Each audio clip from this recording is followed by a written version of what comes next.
So guys, moagi na pod mi aning sapa kay magpa-cleaning ko dito sa tabok sa sapa na dito ang salon niya. Diri ra man gyud ko ganahan kay di ko mahadlok iniglugit sa akong ingrown diri apita sa iyaha. Di mo mahalag lisod ang dalan basta dito jud ko magpa-cleaning sa ilaha. So kani ang right side ni siya nga kumagko pati gyud yang lugit kay pati lang dako ang dry skin ug ang ingrown gyud ana niya nga kuko. Ug diri natagbaw na gyud siya lugit aning left side nako nga kuko kay partig yung pagka laluman na din ha. So pero makuha lang gyapon na siya kay the best jud siya mukuha og ingrown. So og kani ako pong gipapil og pawak sa ako ang balahibo sa tiil kay nagsugod man gyud ni atong dugay na nga ang ako ang tiil nagbalahibo na gyud siya dagko kayo kay na shave gyud ni siya kay nalundog lagi ko sa akong mga friend nga gi-shave pud nila ang nahitabo na mura naman noon kung naunsa ang akong tiil partig yung mauta.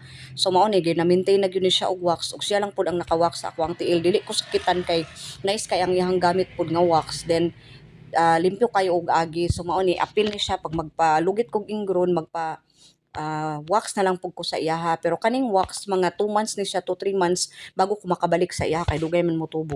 So hapit na gyud human og wax ang ako ang tiil so diha lang man pud ang gi-wax niya BTS lang man pud walay labot ang paa kay ang paa walay balahibo ang BTS lang gyud kay bawo gyud na shave sa unang panahon so mao ning inani na gyud ang nahitabo sa ako ang tiil. So kay nahuman naman butangan jud na niya og pulbos para makita og naa pa bay nabilin nga balahibo or wala na. So human naman tagpa-cleaning sa atong kuko, nalugit na nga atong ingrown, na wax na po ni akong tiil nga nagbalahibo. So diri ta moagi tag sapa, wala man koy sundo kay nabisi ang sundo so magkulatay ko ron sa tulay. So diri ta moagi kasagbutan na ni siya diri kay padulong nara ang tulay dinha sa unahan. So mao ni ang tulay, ngunit tag taman-taman diri kay basig mabulasot ta. Naraman na may gumitanan sa kilid din, mao ni ang sapa. So diri mulatay ta. Bahala maglisod-lisod ta aning dalan basta maka-cleaning ko sa ako ang suki kay dili jud ko palugit sa akong ingrown dito sa lain kay mahadlok ko. Kalawan kay kog lugit-lugiton ako ang kuko.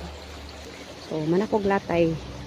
So muuli na ko sa balay dito pa ko sa unahan kay dito pa ko mag-atang og bao-bao kay kuan dito ra man ang kalsada layo-layo pa. Dito pa gyud ang kalsada sa unahan pa jud. Diri ta mag-atang ta og bao-bao diri kay para makasakay ta kay dito pa man amo dapit sa unahan. So makasakay na ko og bao-bao. Kaya na ko kay para makauli. Puro nobi ko.